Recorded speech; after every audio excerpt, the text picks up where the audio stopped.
Hey, hey, hey, everyone, welcome. We're live. So, we have a cool panel here. We have Alex and Bobby. We're going to talk about Transhumana menu. eternal love tonight. So, that's the topic. Now, if you guys watched my part one, like I had this whole show I did on eternal love, and now it's going to be like part two. I do have a little bit more slides we can talk about. Bobby wanted to talk about Alex wanted to talk about some like song lyrics and stuff. That would be cool to go in. I actually have some song lyrics as well. And Dude, just you guys should sing. we're gonna about to talk about the philosophy of eternal relationships because basically, with eternal life, I feel like eternal life and eternal love go perfect together. That is like awesome because if you're living forever, you don't want to be alone forever, so you want to find your eternal love. Not everyone has the same philosophy, so some people they want to be they don't want to. They want to be like serial monogamous, right? They want to have a multiple relationships. Some people want to be polygamous. Maybe there's some Mormon transhumanists that are going to be watching. They're like they want to have multiple wives. They want to have thousands of wives or whatever in the future. The like, Mormon transhumanists aren't polygamous. they're not. Oh fuck, dude! Actually, you just reminded me. I think they Sure? might be, dude. They might be.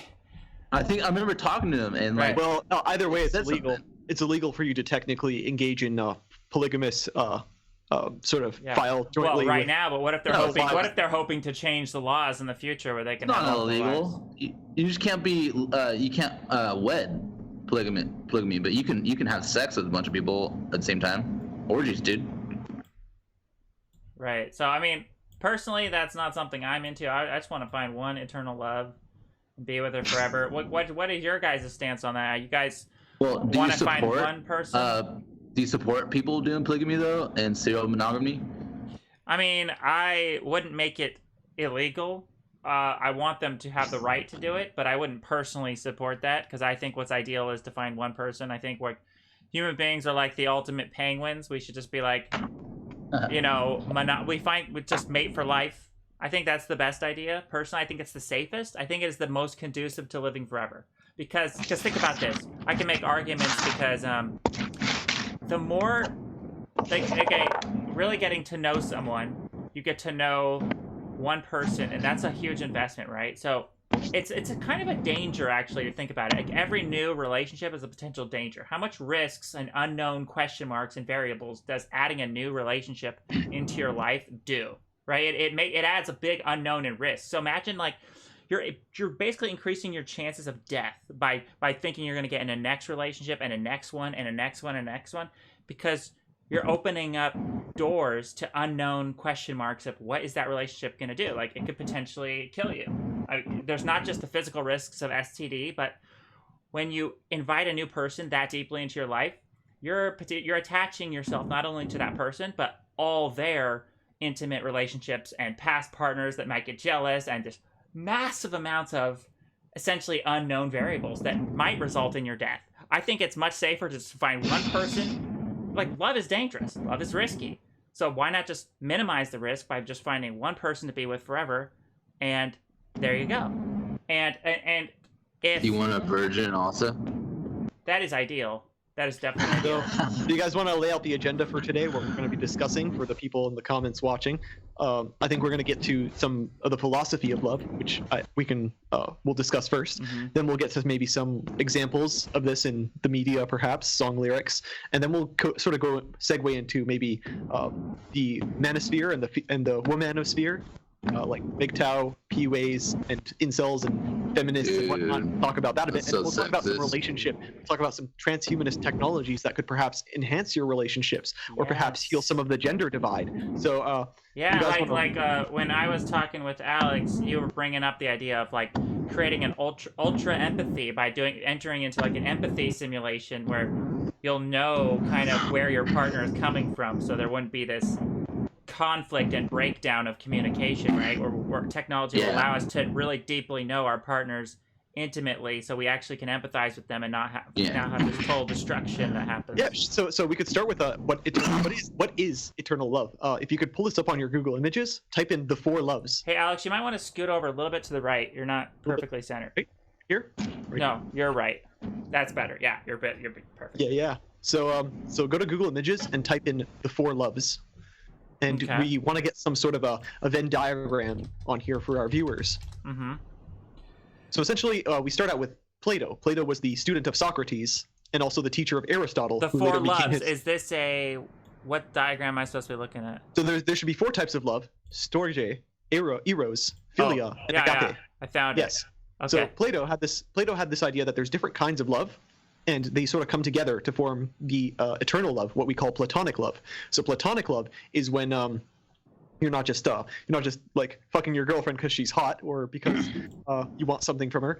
So let's go over all these types. So we have the first one is storge. So this is familiarity or fondness. You're in school with a classmate, and you develop a bond from like, I don't know, throwing fucking notes at the teacher or making fun of the fucking material or whatever. It's sort of this and from that you get you make lifelong friends. So another type of love is eros. So this is passion. This is the romanticist, the kind of impulsive love that we are used to seeing in the media, perhaps music. Also lust. So I want to bang that chick, you know. And then there's philia, which is friendship. This is this is what I'd say I'd have with Rowan and Bobby. We have kind of it's a kind of love, but it's not sexual. It's not erotic in any way. It's a kind of we have very similar beliefs, and we like talking about those beliefs, and this forges a bond. And then the last one we have is agape. So this is unconditional love. This is even people who fucking do horrible shit to you, you will still have this bond with them. For example, my brother and I are complete opposites, and we probably argue at Thanksgiving and Christmas like every time. But even if he ever fell on hard times or something like that, we would go. He would do the same for me. We would rescue each other. So it's sort of unconditional love. No matter how much you piss each other off, you'll be there for each other. So now we get the overlap of these. So when you have both storge and eros, you get kind of a perhaps a childhood girlfriend or something like that. You get kind of a relationship. But there's another kind of relationship, which is hookup culture. So that's perhaps eros and a combination of eros and philia. You start out dating a girl because she's hot, but then turns out you actually like her. You actually like the things she has to say. The activities, hobbies she engages in are similar to yours. Maybe like I really like rock climbing and the gym, and if she's into that, like we'll find ways in which we can bond. And another overlap is lifelong friends. So maybe a childhood friend you met in school, or a friendship with your brother if you actually like your brother, and me and my brother don't get along, but let's say you do get along, maybe you're twins, you would have this lifelong friendship, unconditional friendship. And then when we get the intersection of all 4, we get this idea of platonic love, this love of the spirit, love of the soul. I don't believe in the soul, but what Plato defined as the soul is a kind of he refers in his book, The Symposium, he refers to this mythology that the Greek gods, they originally made human beings to have 2 heads, 4 arms, 4 legs, and then they were all divided. And then you are condemned, the gods condemned you to go find your other half and reunite with them so that you can be whole again. And that is the idea. It's like the soulmate, right? Yes. So that's where the term soulmate comes from, it comes from Plato. So Rowan, maybe you want to give your definition of eternal love for our audience? So my eternal love is basically finding someone to live forever with, and like you want to help them live forever. Because to me, the most important thing about love is wanting to help someone live forever. Because that's like the strongest definition of love to me is like wanting to help them survive. And so the ideal situation for me with eternal love is like finding that person you want to be with forever, and that literally you have the understanding that you're going to be together forever, and through everything, through the hard times, through everything, and not just throwing in the towel. Like we see so many just divorces in this world, and so much just like people don't take their relationships seriously. They so easily quit when something gets bad or when something gets hard. They'll just throw in the towel. So, I mean, love is just so all-encompassing of so many different things, but to me, that what it boils down to really is survival and living forever. You know, like, you want to help this person live forever, and hopefully they help you live forever.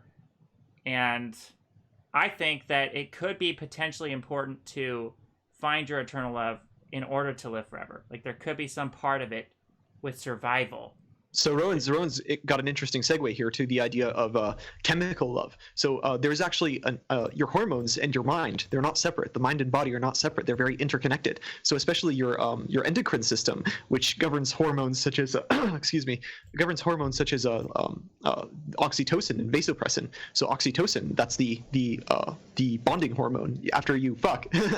Wow, I'm so fucking articulate. After you fuck, or love, so to speak, you bond.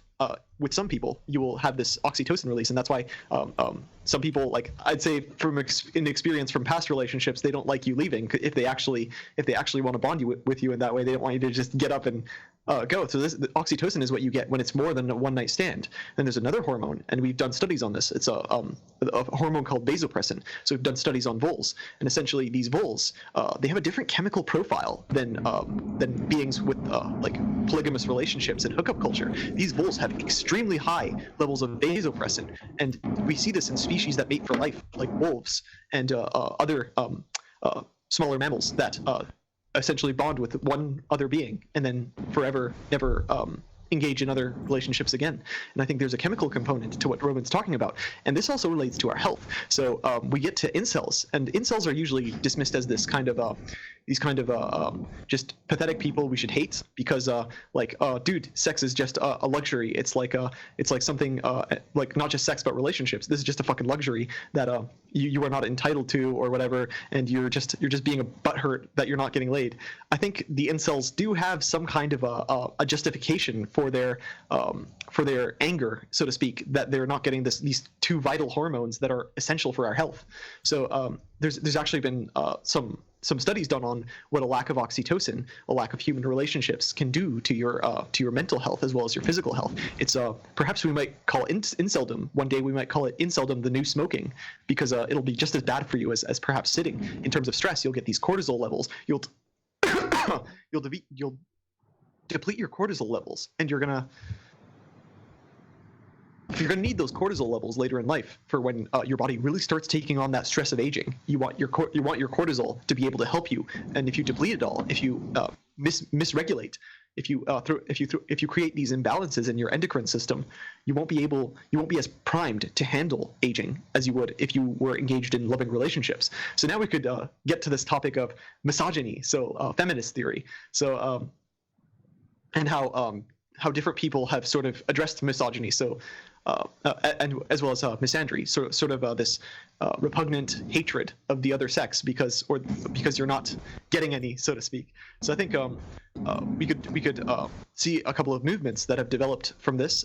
We could split them up into two groupings: the manosphere and the womanosphere. So there's.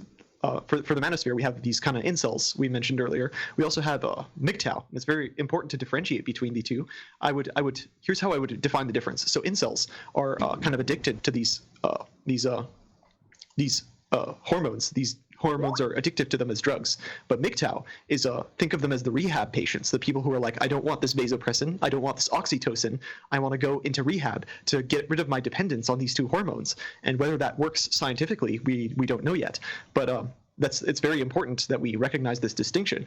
And in feminism, we have the sex positive and sex negative feminists. So the sex positive feminists, perhaps there are these very undesirable, physically undesirable women, so to speak. Perhaps usually the term used is obese, perhaps 300 pounds, 400 pounds, that would de-incentivize males from even approaching them in the first place to ever develop these long-term relationships. And perhaps these might be the female version of the incels. And then there's also the female version of MGTOW, the sex negative feminists, which essentially say all sex is rape, or they try to push themselves into lesbianism, just as MGTOW try to push themselves into homosexuality. If only I could have a relationship with the same sex, I could develop platonic love. I could develop this connection Plato was talking about, and not have to date. I could just date other dudes. But unfortunately, I think we're all straight here, and that is not an option for us. And I think that's the science behind MGTOW lifestyles has yet to be documented to see what this does to our endocrine system and what this does to our I say the best place to study this is Japan, with the phenomenon of herbivore men and the what they call hikikomori. So these are men who stay in their rooms and they renounce all relationships with women because they don't feel there's a future. They just want to hook themselves away or unhook themselves from this dependence on these hormones. Perhaps fill in that gap with like a hentai, like anime porn or sex bots or all these other VR toys that you could use to try and maybe get, but it'll only give you the dopamine rush. You're not necessarily getting the oxytocin and vasopressin, although perhaps cuddling with your sex bot could get you some of that oxytocin. So essentially, these are the factions of the manosphere and the womanosphere. And we could point to some examples of people in history who've adopted this. So we could start with MGTOW. So for MGTOW, I'd say the very first MGTOW was a philosopher named Epicurus. You could pull him up on Google Images. Yeah. So Epicurus was like the original MGTOW. His philosophy was that you should live in a commune, like an anarchist commune with your bros. You should leave the city, you should leave Athens, and you should take your philosopher friends with you. And you go to this farm or this rural area, you form a monastery, and there you just do philosophy all day with your bros. And maybe you're gay. I don't know. A lot of Greeks were gay, openly gay. And so that's probably the first example. Another example, these Epicurean communes, which they came to be called, they were originally atheistic because Epicurus was an atheist. But eventually, when the Roman Empire fell, Christianity took over, and they replaced, and the Roman Empire became Christian, and they sort of replaced all these Epicurean communes with the very first monasteries. So the monks, the Christian monks who eventually developed the scientific method, it all came from MGTOW. So it all came from these men trying to wean themselves off of relationships. Voluntary, we could call them volcels instead of incels. So incel stands for involuntary celibate. MGTOW could be voluntary celibate. So that's what these communes were. And then the next MGTOW, the next big MGTOW philosopher, I'd say, was Jesus. So Jesus was very into this idea of don't objectify women, but also don't be dependent on relationships. You should focus on your spiritual growth and your relationship with God. And his 12 disciples, they didn't really take on relationships. Jesus himself, some people say Mary Magdalene. You know about Mary Magdalene. Yeah. So there's some controversy as to whether Jesus really was MGTOW or not.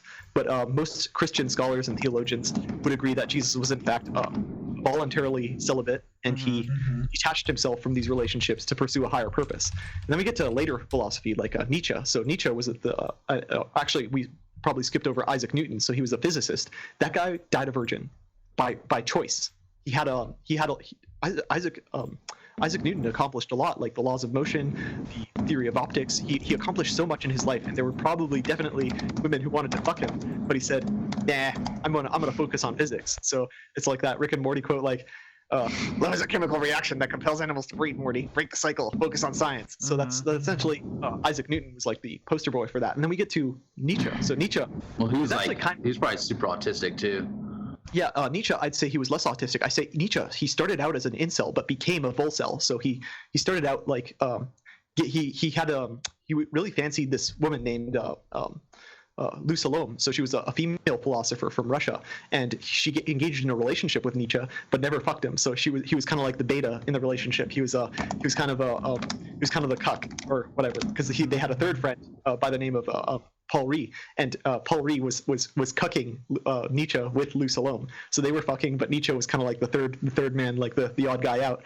And Nietzsche came to realize the truth of like the hypergamous nature of women, the hypergamous nature of people in general, and he became this voluntarily celibate. And if we can pull up some quotes by Nietzsche from his on Google Images, we could see like this idea of misogyny sort of develop in the culture of the West. What quote? So here's some quotes. Yeah. Here's some quotes from Nietzsche. If you want yourself a woman, get yourself a whip. So essentially, that one's kind of edgy. Another quote I really like by Nietzsche is, "Women make the highs higher and the lows more frequent." So, essentially, he's saying relationships are not worth it. It's MGTOW is cost-benefit analysis, and it's just not worth it to be in a relationship. Another quote, very MGTOW-like quote from Nietzsche. He says, "A woman does not want truth. What is truth to women? From the beginning, truth has been nothing more alien, repugnant, and hostile to women than the truth." That is pretty misogynistic. For great art is the lie, and her highest concern is mere appearance and beauty. And I would say that is kind of misogynist, because there's women who are just like Nietzsche, like FGTOWs, which is the female version of MGTOW, or sex-negative feminism. And then there's Hypatia. Hypatia was obsessed with finding truth. You know, Agora from the movie Agora. We don't know about her relationship history, but she might have also been perhaps this female version of Nietzsche or Isaac Newton, and maybe the only reason she accomplished so much was because she avoided relationships with men. We see this in feminist figures throughout history, like Elizabeth I, the Queen of England. She people kept telling her, marry a guy and become the queen, and then let the king run everything. And she's like, you know what? I'm just going to go figtow. I'm going to become a Balsel, and I'm going to renounce sex. Well, I think she still had affairs with her with nobles, but she never married, and she essentially went her own way. So MGTOW, it stands for men going their own way. FGTOW stands for females going their own way. So essentially, that's the philosophy of sex negative feminism, Balseldom. So, and that's how we get to today. Is these movements develop ever more as we're alien post-industrial society. And now we're really seeing these movements become significant. In Japan, their birth rate is now 1.3 because of all these herbivore men renouncing women. Right. So I just think there might be an explanation for why all this is happening. I think that could lead. I think that could be bad for their eternal life in another sense, like feeling like you've renounced women or whatever. Like that whole thing could be very bad for your eternal life, because I feel like something that might propel us into the future is our bodies thinking that we have a chance to procreate. That whole chance of procreation that's in our bodies, it's like an inner wisdom that could help us stay healthier, because essentially it's working with the body wanting to survive to procreate, because that's the urge of the body, right? So if we can keep our bodies thinking that we have a chance of procreating, that could essentially help us live longer, right?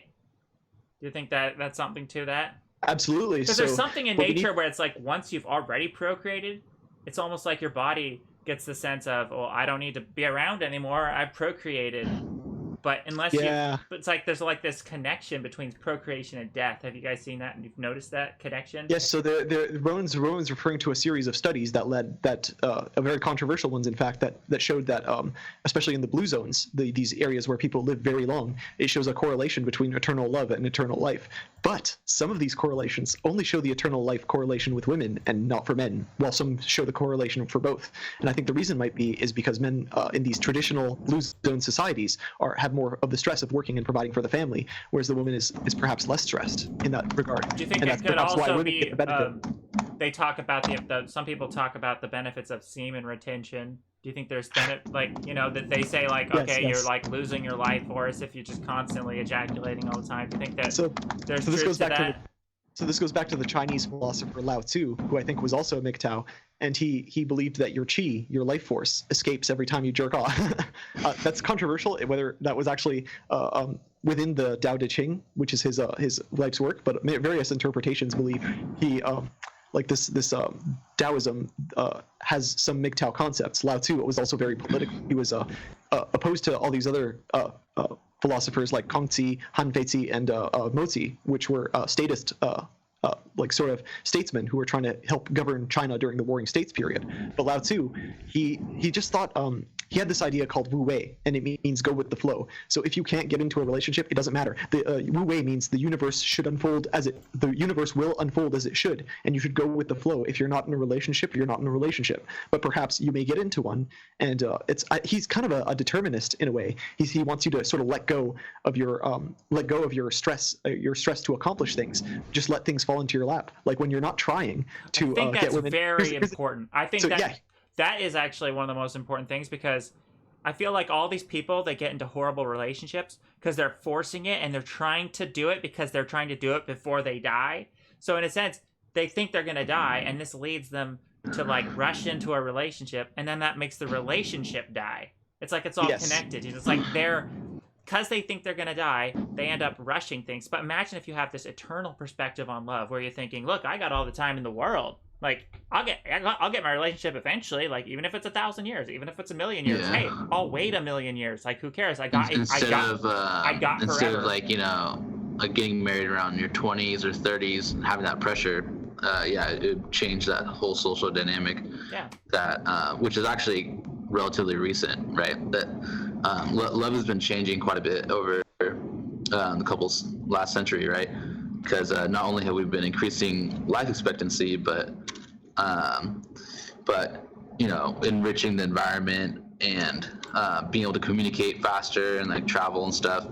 And so love has been changing like really fast. We have less kids, you know, so dramatic differences. And so we're about to see another dramatic difference with, you know, defeating death. And, you know, it's something we really need to talk about more.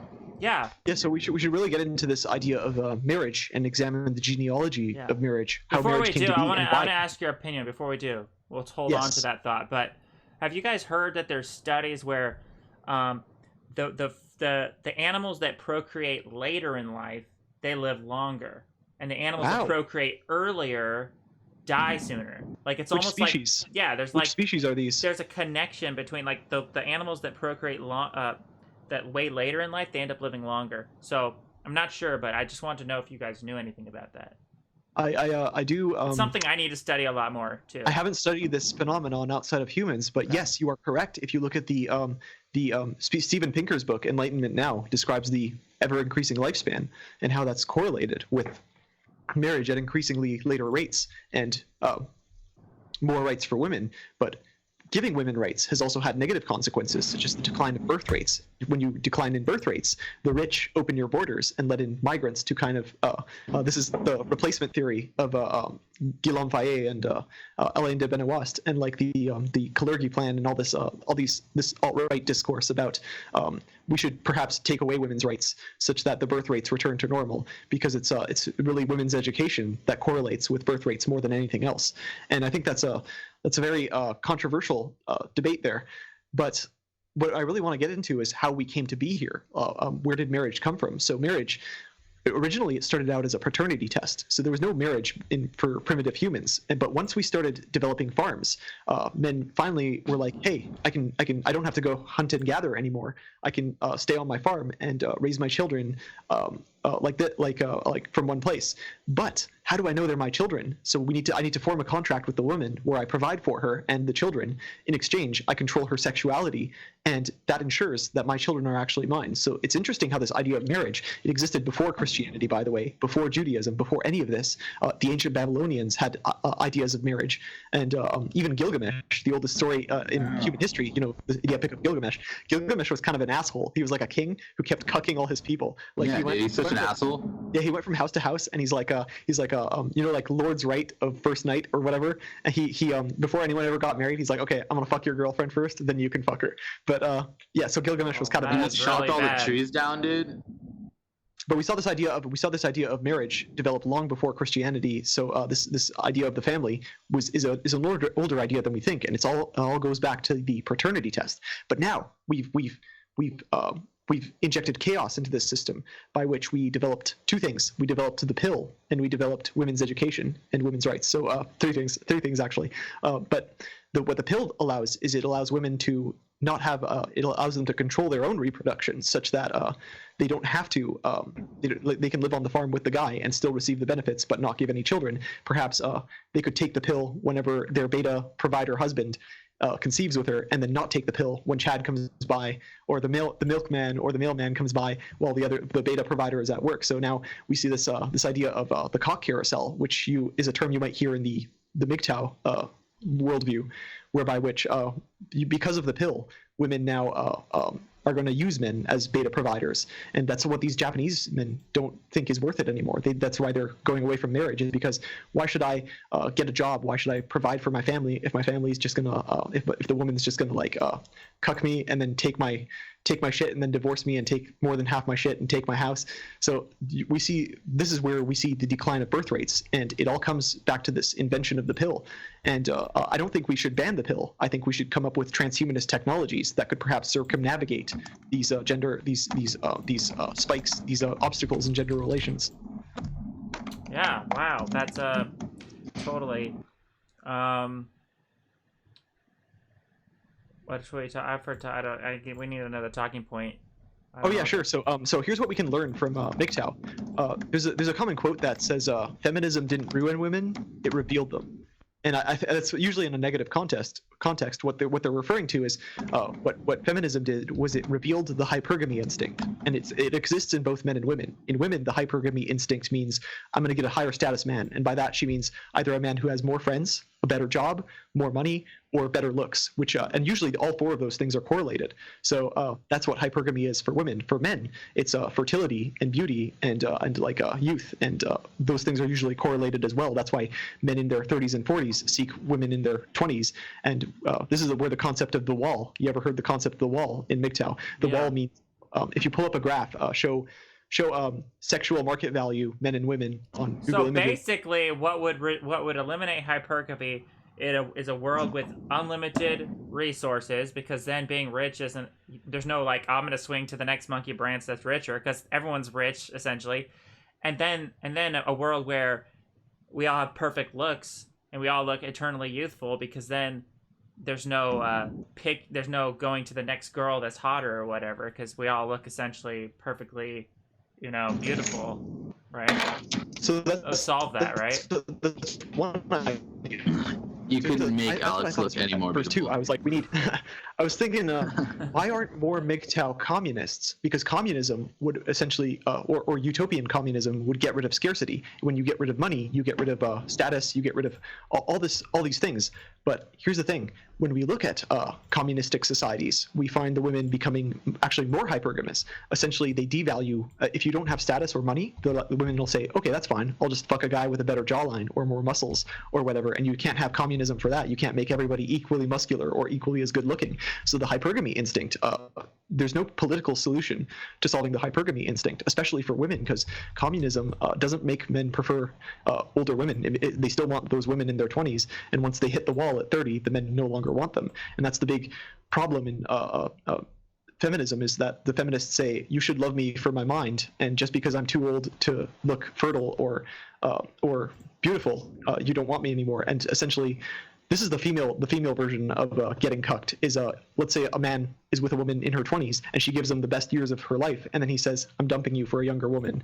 That's essentially the female equivalent of getting divorce raped, so to speak. So it's like using the woman as like the beta woman. He uses the beta woman and then finds a more better looking woman once her value dries up, so to speak. And what feminists is, they want us to, this whole thing is like making people all pessimistic about love. Like, this is you're painting such a sad, dim, grim picture. Yeah. So I mean, when feminists say that, I hate men, all men are pigs, this is what they're referring to is the hypergamy instinct in men to seek constantly younger women. And for males, the hypergamy instinct is, she uses me for my money, and then once we get divorced, she finds a Chad, and then I'm paying for her housing costs and her relationships while she's dating Chad, which is the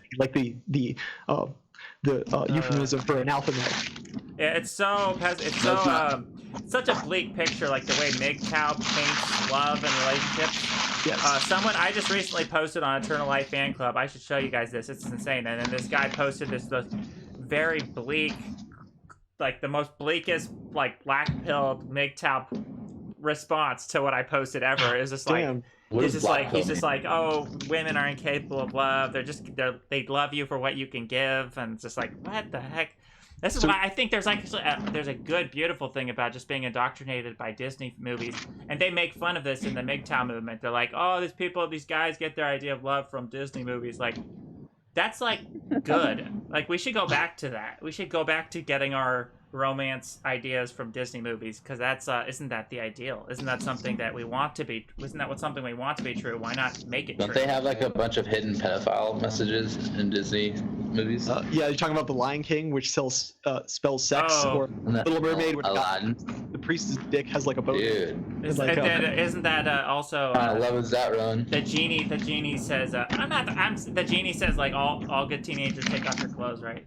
So, yeah, you hear that in the background. I'm talking about the archetypical love story of the Disney of the movies. Yeah, I'm talking about the Disney princess finding the prince and true love forever. Right. I'm talking about Rapunzel. I experienced love when I was 16, and man, like, that was freaking epic.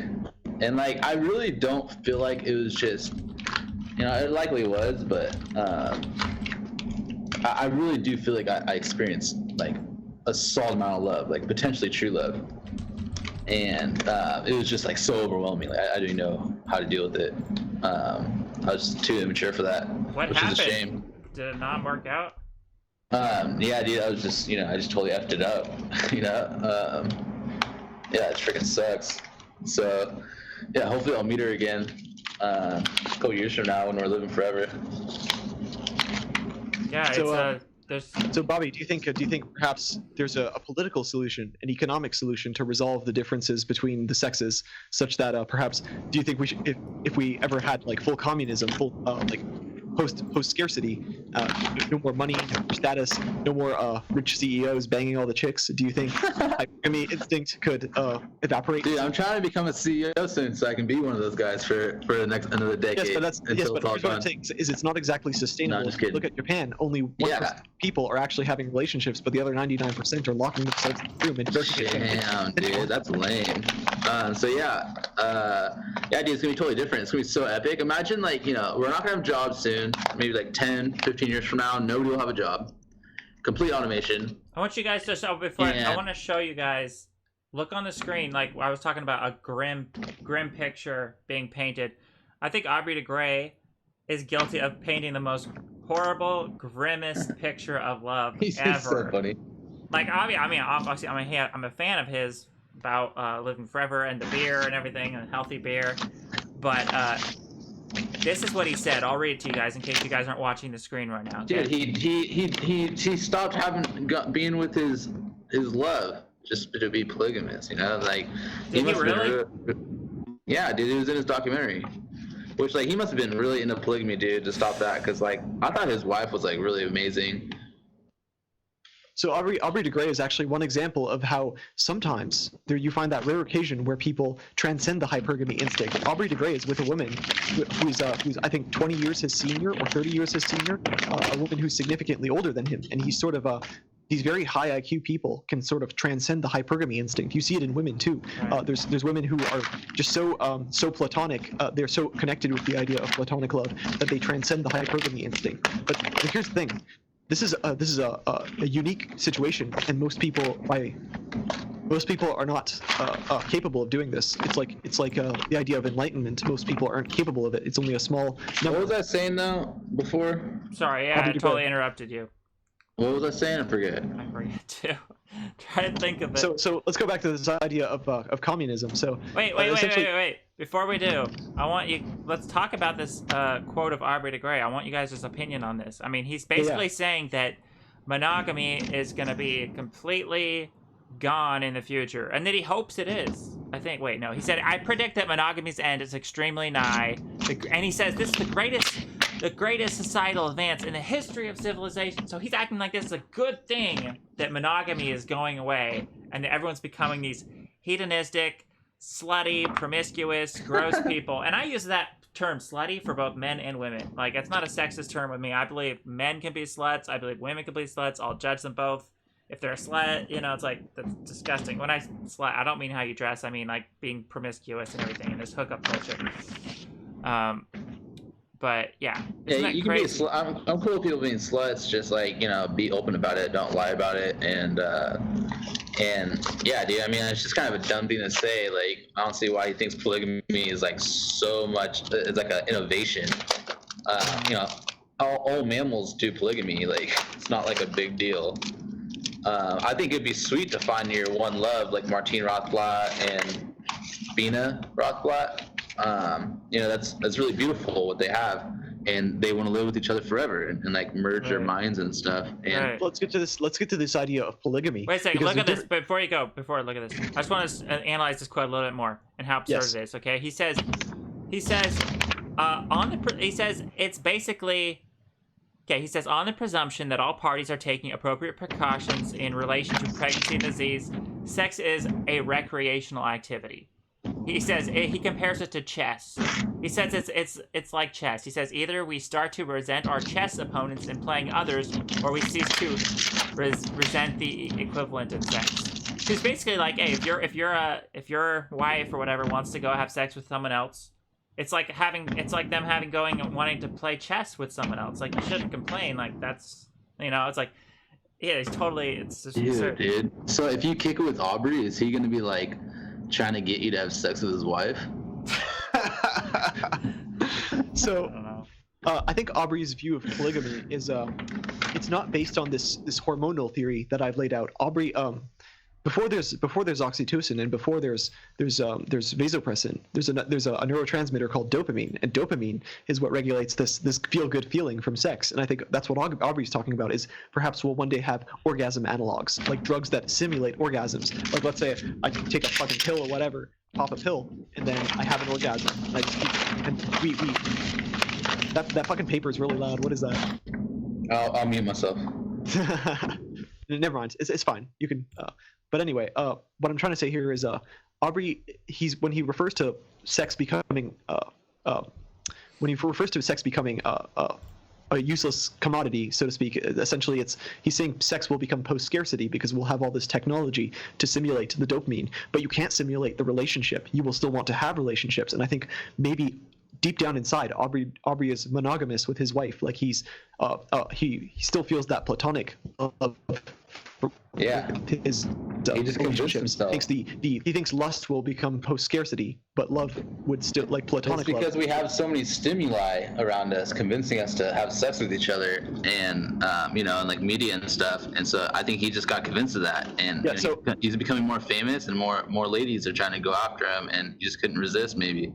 So here's the thing about polygamy. There's two types of polygamy. Do you want a patriarchal polygamy, polygamous patriarchy or polygamous matriarchy? And when we look in nature, there's actually two species that do this. There's chimps and there's bonobos. So we want to bring on like a zoologist or a biologist to tell us more about this, but here's what I know about it so far. So essentially, chimpanzees are a patriarchal polygamous species, while bonobos are a matriarchal polygamous species. So we can see how differently their hierarchies organize. So patriarchy is simply the response to women who want male investment. That's it.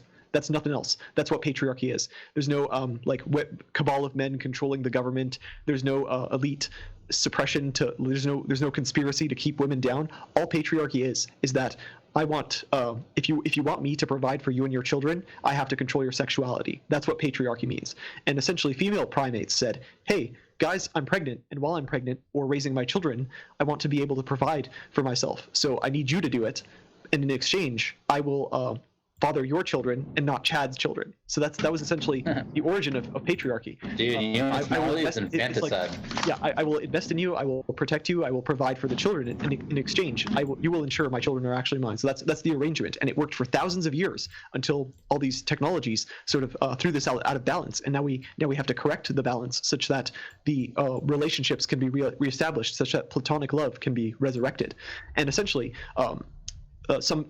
There have been so chimpanzees are patriarchies, but you don't necessarily want a patriarchy in this sense, because chimpanzees, you have perhaps one alpha chimp banging all the other female chimps, and every other chimp is a beta. So that's the patriarchal polygamy. Now there's also the matriarchal polygamy, and in this sense, there's no alpha males, there's no beta males. There's just women fucking whoever they want to fuck.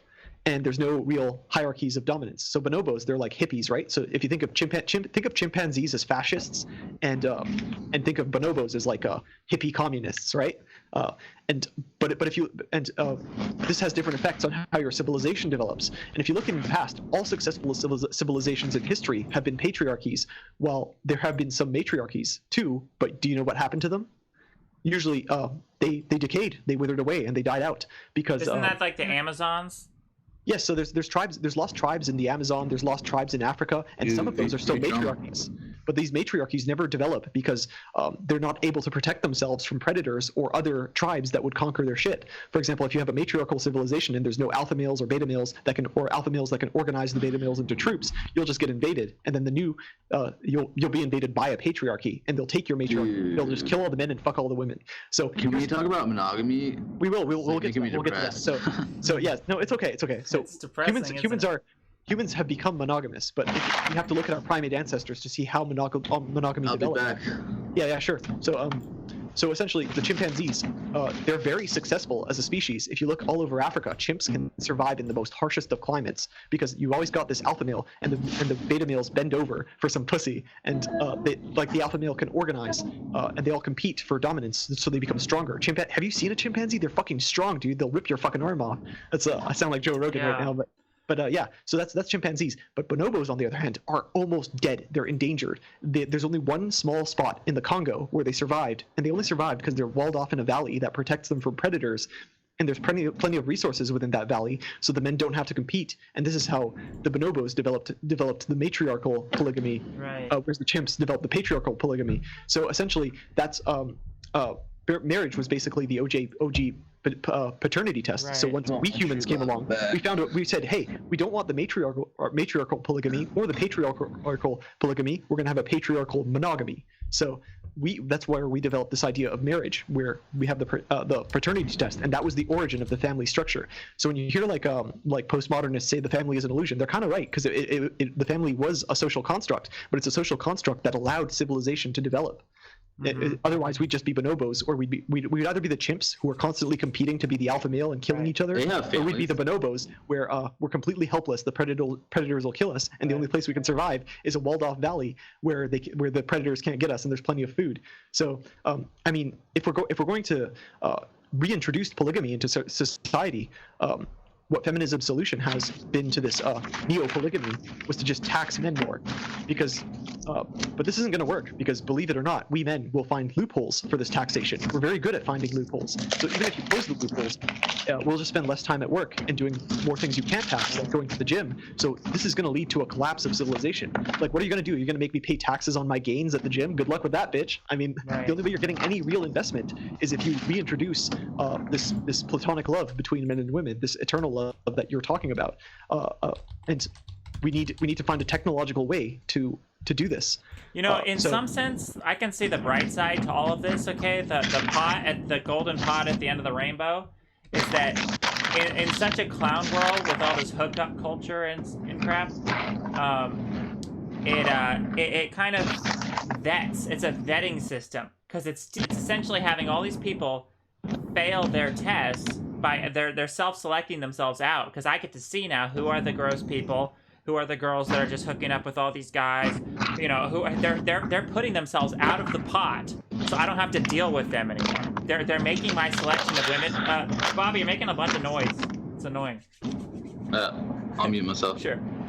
So I don't have to deal with like all the girls. I only have to deal with the certain ones that maintained their purity and maintained their awesomeness and their muchness. So I don't have to deal with like the whole, it makes it so it's like a self-vetting system where I can see now who are the girls that essentially have maintained their purity in midst of such a clown world, hookup culture, disgusting, gross world. So it's almost good that I have all these like alpha male people going out and taking all the virgins and slutting them up and everything, because that's like I don't have to deal with that anymore. That's an interesting argument, but here's the challenge. A question I would ask to you is, do you think these pure women, as you refer to them, or non-slutty women, whatever you want to call them, do you think their numbers are decreasing more and more as the government replaces men? So essentially, women no longer need a man to provide for them because they can just sign up for welfare. And we see this in all across all racial boundaries, across all ethnic boundaries and political boundaries. Whenever you introduce a welfare system into a community, you return to the bonobos. You become the bonobos again. You become a polygamous matriarchy, in the sense that women no longer need the men because they can just sign up for welfare, and all they need men for is the sperm donors. And if you look at the trailer park, the ghetto, the barrio, the Native American reservations, this transcends all races, whereby if you introduce this welfare state into a low-income environment, you will become the bonobos again. And here's the problem with becoming a bonobo. Both chimpanzees and bonobos are 1.2% different DNA to humans. And this is because these are our closest relatives, is chimpanzees and bonobos. But when these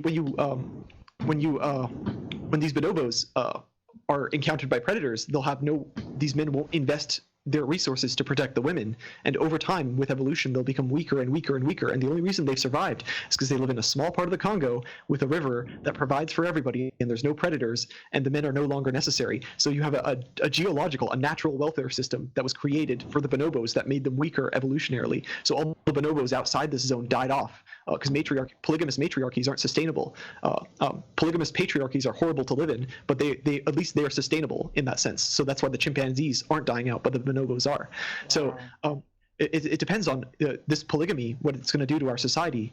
I thought bonobos are chimpanzees. No. Bonobos and chimpanzees are very different. Rowan, go to Google Images and pull up chimpanzees versus bonobos. Pretty sure bonobos are chimpanzees, dude. No. Bonobos are a subspecies of a primate that we are also related to, but they're significantly weaker. They're more like I don't want to say like. I want to say like more like less. Their family structure is different. So if you look at bonobos, bonobos will have sex with anybody. The brothers will fuck the sisters. The sisters will fuck the brothers. The sisters will fuck the fathers. The one exception is that the mother will not fuck the brother, or sorry, the son. That's the only. Bonobos otherwise will fuck everybody. Jeez. And the reason we call them the hippie. Yeah, the reason we call them hippies, like the hippie apes, is because what this does is it lets them live peacefully. So whenever there's a problem, let's say two males are fighting, the woman comes in and fucks them both. So the conflict is averted. Bonobos are chimpanzees. No. Well, okay. Just pull up the comparison.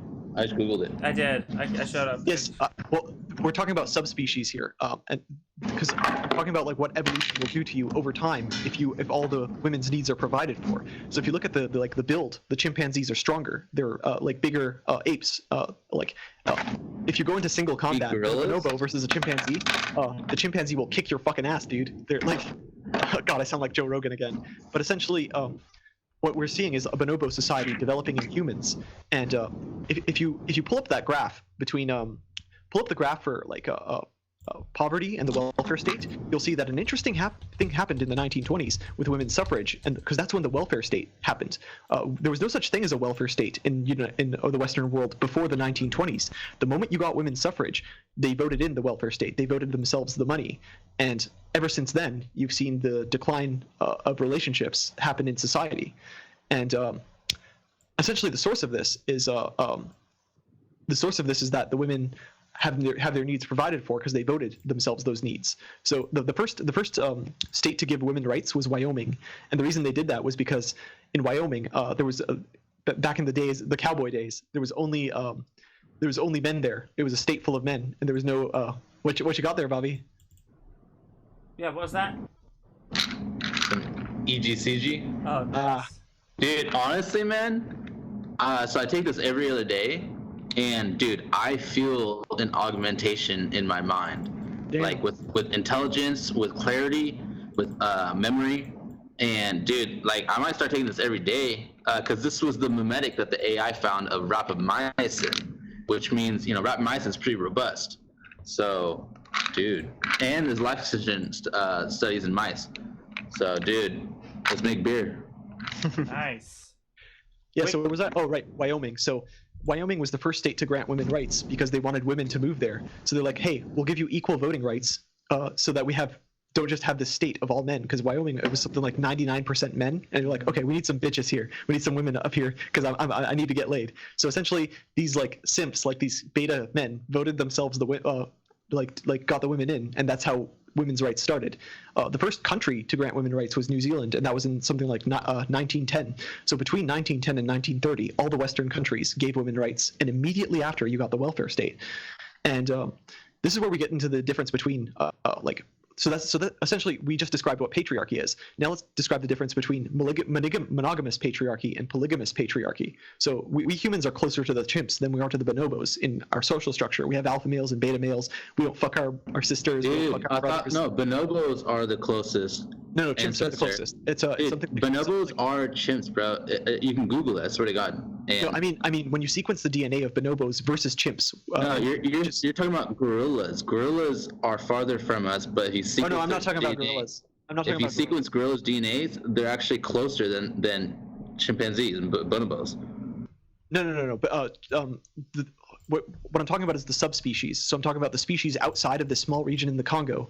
Those species are closer to us than these bonobos who developed in this valley and became like these hippies. So essentially, what I'm saying is that you have two types of patriarchy. So you have the hard patriarchy and the soft patriarchy.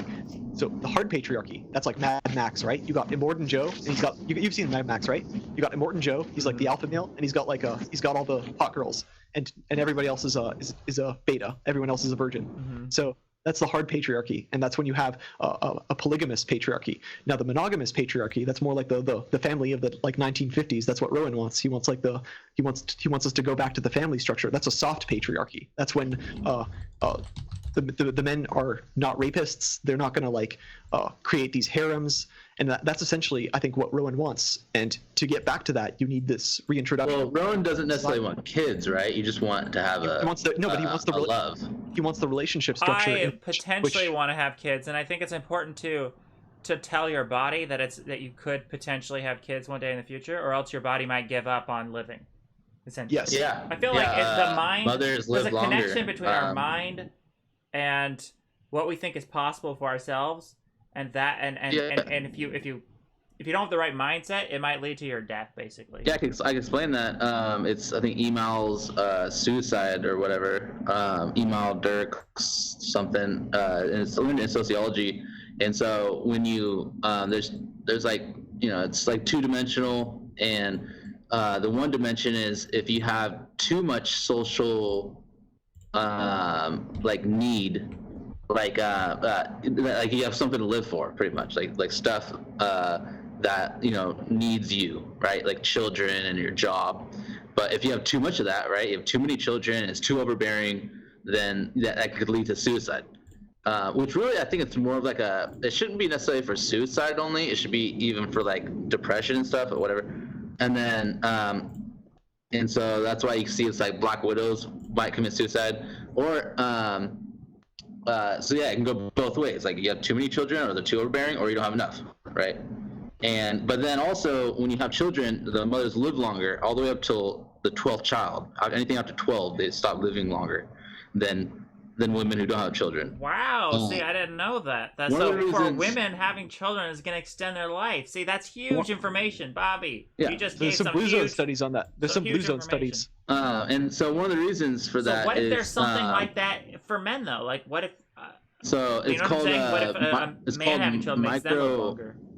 Well, yeah, that'd be interesting. Or what if it's the opposite? Wouldn't that be weird? What if a man has children and they live less long? Yeah, I didn't see anything about men. I just didn't read anything about it. I just didn't hear anything about it. But there's something called microchimerism, where when you have a freaking baby, well, a lot of the baby's embryonic stem cells will go up into like your brain and like other parts of your body, and they have like regenerative effects, and it's really cool. So it's like it's chimerism, the microchimerism. All right, so you guys want to talk about my Eternal Love Part 2 little presentation? We could one more thing before we move on. So this idea of how do we turn a polygamous society back into a monogamous society? Mm-hmm. I think you're very interested in that, Rowan. Yes, and I think definitely. I think there's sort of three solutions. I've narrowed it down to. So one is like traditionalism. That's like what the alt-right advocates. Right. Second solution is a system like Starship Troopers, whereby you have to earn your right to vote. Because, like I said about Wyoming and all these the welfare states, women voted themselves the money, and now they no longer need the man, and that created polygamy. So the second solution is to say only net taxpayers can vote. If you look at the who pays the taxes, it's like 85% of it is men. So if you make only net taxpayers vote, men will start to vote in better laws for the family court system. They'll start to vote in more monogamous family-like laws. And then there's the third solution, which is my favorite, and this is the transhumanist solution, whereby which we use technology to kind of mitigate the effects of polygamy, such that we perhaps edit out the hypergamy instinct from the brain. We find the neurocorrelates of the hypergamy instinct in the brains and the genes, and we take those out, such that you can have relationships like Aubrey de Grey with older women, and also women can have relationships with beta men and be happy. And I think that's probably the best solution. So you're talking about you're always wondering why I'm saying like, hey, people in Europe convert to Islam. That seems like very radical, and you're wondering why I say that. I say that because what Islam does is it's the first solution. Islam is the first solution. Essentially, you're taking back the rights such that you reintroduce the nuclear family structure, and these no-go zones in Paris and Sweden, they're doing exactly that. The no-go zones work. They're taking over the country, and the country will belong to he who, the country of the future will belong to he who takes away the welfare state. So that's the first solution. And then the second solution, which I mentioned, was you create the system where only net taxpayers vote, and you see that in more like libertarian countries, and that's why. Judaism, they have nuclear families too. The Jews are all about the nuclear family, and it's better than Islam. You know what I'm saying? So let's talk about Israel. Islam has so many kids, dude. You can't put all Jews. You can't put all Jews in one category. There's different kinds of Jews in Israel. So in Israel, you have like the liberal Jews, like the atheist Jews. They all live in Tel Aviv, and they have a very so weird. They have a lot of the Jews are unmarried. They're just like the Japanese Jews. But then you have the Hasidic Jews, and those are basically the Jewish no-go zones. The Hasidic Jews, they live in these kibbutzim, these traditional communities, and where everything is sort of like agricultural, and you have these traditional family structures. So those are the Jews with the high birth rates, is the Hasidic Jews. Right. Whereas the secular Jews and the atheist Jews, they're more like us. They have low birth rates, and they have loneliness and difficulty dating. So, and then we get to the third solution, which is my favorite, and we introduce these technologies like IVF. So we are all familiar with IVF, right? Not sure. In vitro fertilization. Basically, feminism will go away, and so will MGTOW, and so will inceldom, if you can just figure out how to have children without needing to create this nuclear family structure. So feminists already really hate having babies, so just let them have their way. Like, you don't have to have babies if you don't want to. Because with IVF, we can impregnate people in a petri dish. We can put those into surrogate mothers who are paid to have babies, and essentially we'd remove the idea of being dependent on a man from the equation, and now we're actually free to engage in relationships with each other. So you can use you can sort of, this is the same thing with like artificial wombs and stuff. If you take reproduction out of the equation, you take away the equation for like the need to reproduce, and you edit out the hypergamy instinct, you've created a new society where platonic love is free to reemerge. You no longer need the resources. You no longer need the welfare state. You no longer need somebody to provide for your children, because you can choose to have children like with eternal life. You can delay having children for 300 years and then use that time to accumulate a career. So you can be a career woman. You can have it all. You can have the career. You can have the family. You can have whatever you want. All you need is the right technological solution. So you would literally like genetically engineer people to not feel the need to reproduce. Well, I don't have jobs. No. I'm saying we can create the reproduction for you. We have IVF and artificial wombs, and we can take that out of the equation, because feminists really hate having children. They don't want to be tied down, because pregnancy, if you look at why the wage gap exists, it's because women drop out of the workforce to have the baby, and then the company's like, okay, we no longer need you. We've promoted somebody else to your position, or something like that. So essentially, you allow women to delay reproduction. If these people in the future are living thousands of years or hundreds of years, they can delay having children in the future, and then the hypergamy instinct will gradually erode away, because you no longer need a provider. You no longer need a beta. So the people you're going to have relationships with are people you're actually platonically attracted to. These are people you want to have relationships with, and I think technology could be the key to doing that.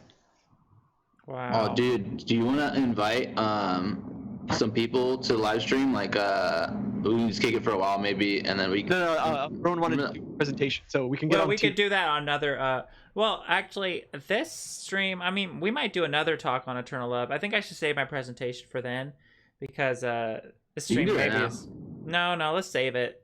We could do another talk on Eternal Love later, because yeah. But I did want to talk about the lyrics. Maybe we could talk about that. You wanted to get some song lyrics? So we could examine this idea of platonic love in our culture. It's still there. Monogamy is still in the cultural zeitgeist. Just because we got rid of it in our political systems doesn't mean that it's left our psyche. And you see this in these like Rowan said, the Disney movies. Those still are nostalgic of an older time, whereby we didn't have this polygamous structure. And we long for that in a way.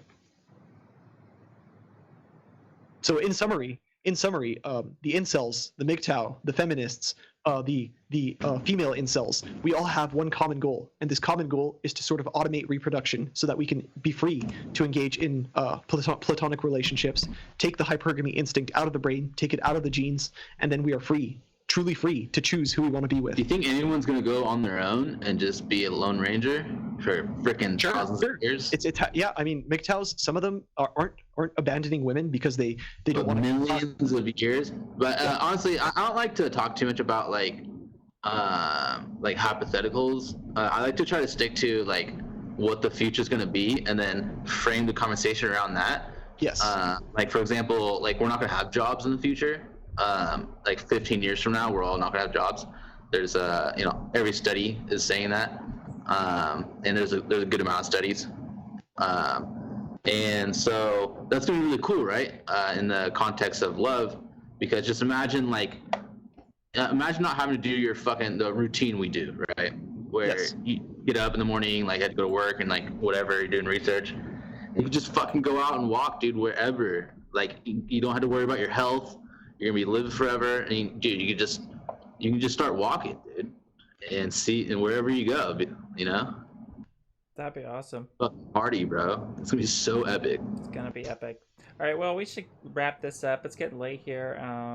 Yeah, sounds good. And So we'll we've covered a definitely- lot of ground here, and Yeah. hopefully we end on a positive note where there is hope for the future, Definitely. that we can bring back this idea of Rowan's eternal love, all these ideas we see in the media with the Walt Disney movies, and like Rowan's platonic ideal of this eternal love. We can bring that back if we just find a way to automate reproduction and get rid of that instinct, because nobody wants the hypergamy instinct. Nobody likes it. Like women don't like cheating on their husbands with a Chad, because like maybe Chad's a dumbass. Maybe he's just like, he's really muscular, but he's boring, or he's not intellectually stimulating, or he's not kind, or whatever. No, but usually your definition of Chad. Well, okay, so Alex is in Canada. I guess they use the term Chad in a good way.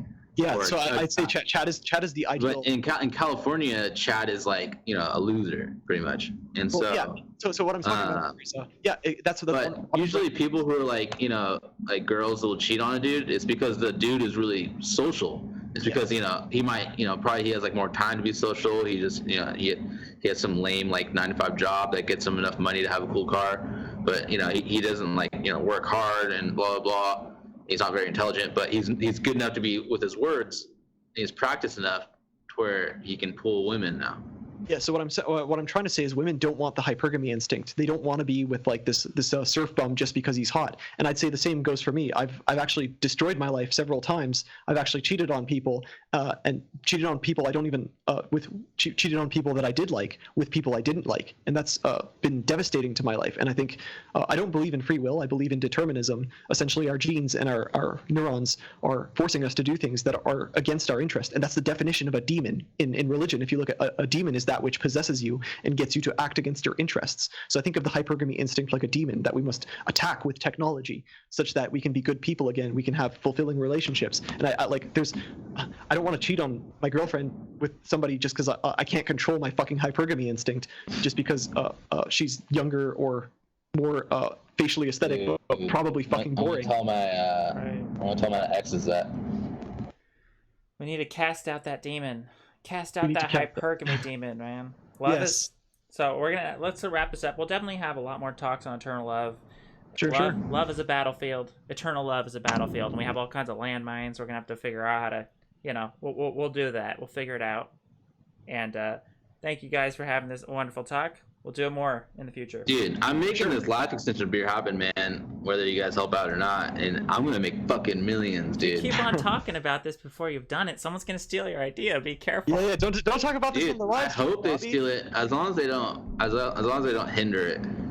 But I mean, how can you really steal it? I can make anything. I can make fucking bread. I can make plants. I just contacted Kimball Musk. Hopefully he'll answer me back, because how he's doing the Square Plants or whatever, Square Roots company, where it's vertical agriculture.